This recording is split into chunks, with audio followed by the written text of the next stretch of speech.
Bismillahirrahmanirrahim. Alhamdulillahirabbil alamin. Wassalatu wassalamu ala israfil anbiya'i wal mursalin wa ala alihi washabihi ajmain. Amma ba'du. Assalamualaikum warahmatullahi wabarakatuh. Perkenalkan, saya Oktavianti dengan nomor induk mahasiswa 1420210001. Saya dari Fakultas Teknik jurusan Arsitektur Universitas Muhammadiyah Palembang. Nah, pada video kali ini untuk Al-Islam dan Muhammadiyaan pertemuan keempat dan kelima ini saya ingin membahas sedikit tentang akidah. Untuk pengertian akidah secara bahasa diambil dari kata akada yang artinya bahul atau mahkota, sedangkan secara istilah akidah merupakan sejumlah kebenaran yang secara umum dapat diterima oleh akal sehat manusia. Akidah sendiri bersumber dari Al-Quran dan As-Sunnah.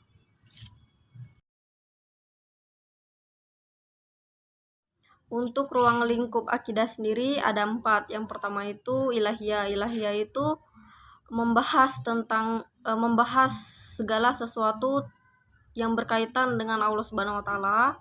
Yang kedua ada nubuwah. Nubuwah itu membahas tentang segala sesuatu yang berkaitan dengan nabi, rasul, dan lain sebagainya. Yang ketiga ada ruhaniyah. Ruhaniyah ini membahas tentang segala sesuatu yang berkaitan dengan jin, iblis, ruh, dan lain sebagainya. Dan yang keempat ada sam'iyah. Sam'iyah ini membahas tentang segala sesuatu yang berkaitan dengan alam barzah, hari akhir, dan lain sebagainya. Nah, kita sebagai umat Islam sudah mengetahui bahwa rukun iman itu ada 6. Yang pertama, rukun iman kepada Allah Subhanahu wa taala. Apa itu rukun iman kepada Allah Subhanahu wa taala? Rukun iman kepada Allah ialah percaya dan meyakini Allah sebagai Rabb, pemilik segalanya, pencipta segalanya, dan satu-satunya yang berhak kita sembah. Dan yang kedua ada iman kepada malaikat. Iman kepada malaikat sendiri ialah percaya dan meyakini keberadaan malaikat benar-benar ada. Karena kita sebagai manusia mungkin tidak bisa melihat malaikat secara kasat mata karena malaikat ialah makhluk gaib. Tetapi kita sebagai umat Islam percaya dan meyakini bahwa Allah Subhanahu wa taala benar-benar menciptakan malaikat dan keberadaan malaikat sendiri benar adanya. Kita yakin bahwa Allah Subhanahu wa taala menciptakan malaikat dari nur atau cahaya. Yang ketiga ada iman kepada kitab. Iman kepada kitab merupakan percaya dan meyakini adanya kitab-kitab Allah. Karena kita sebagai umat Islam mengetahui ada 4 kitab. Yang pertama itu ada kitab Zabur, kitab Injil, dan kitab Taurat. Dan yang terakhir ada kitab Al-Quran. Nah, kita sebagai umat Islam ini haruslah mengamalkan isi Al-Quran. Kenapa? Karena Al-Quran merupakan kitab terakhir dan kitab penyempurna dari kitab sebelum-sebelumnya. Dan yang keempat ada iman kepada Rasul. Iman kepada Rasul ini ialah kita meyakini bahwa Allah Subhanahu wa taala menunjuk Rasul dan menurunkan wahyu kepadanya. Yang kelima ada iman kepada hari akhir. Iman kepada hari akhir ialah kita sebagai manusia meyakini bahwa hari akhir benar-benar akan terjadi dan benar-benar akan ada. Karena segala sesuatu jika ada awal pasti ada akhir.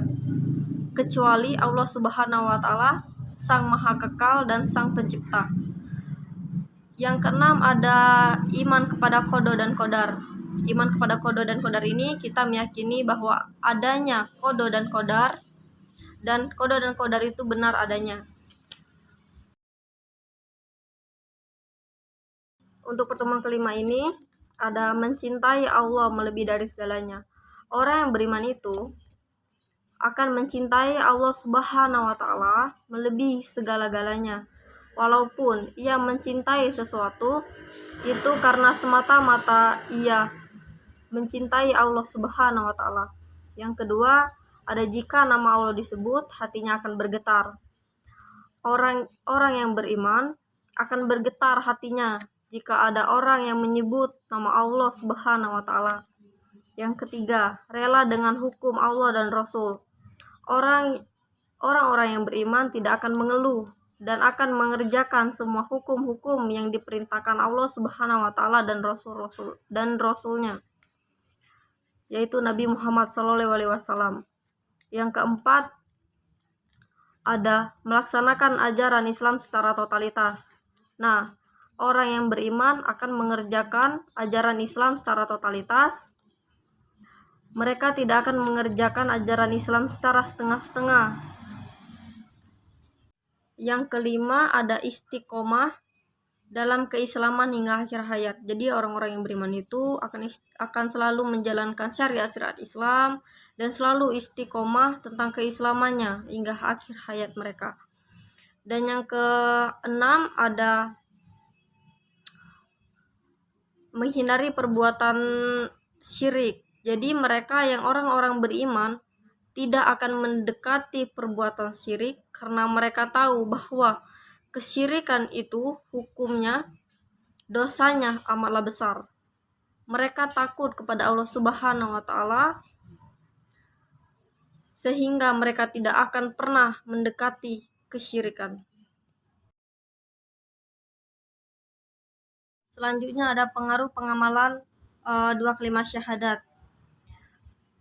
Kalimat syahadat sendiri berpengaruh terhadap 3 aspek. Yang pertama terhadap hati, yang kedua terhadap akal, yang ketiga terhadap jasad. Yang pertama itu berpengaruh terhadap hati. Jika hati kita diberi dengan identitas syahadat, maka akan melahirkan keyakinan dan motivasi yang ikhlas. Yang kedua ada terhadap akal. Jika akal kita diberi dengan identitas syahadat, maka akan melahirkan pikiran yang islami. Yang ketiga ada terhadap jasad. Jika jasad kita diberi identitas syahadat, maka akan melahirkan perbuatan amal solehah. Nah, ini merupakan penjelasan singkat tentang akidah. Mungkin ini saja yang dapat saya sampaikan. Semoga bermanfaat untuk kita semua dan menjadi ilmu yang berguna.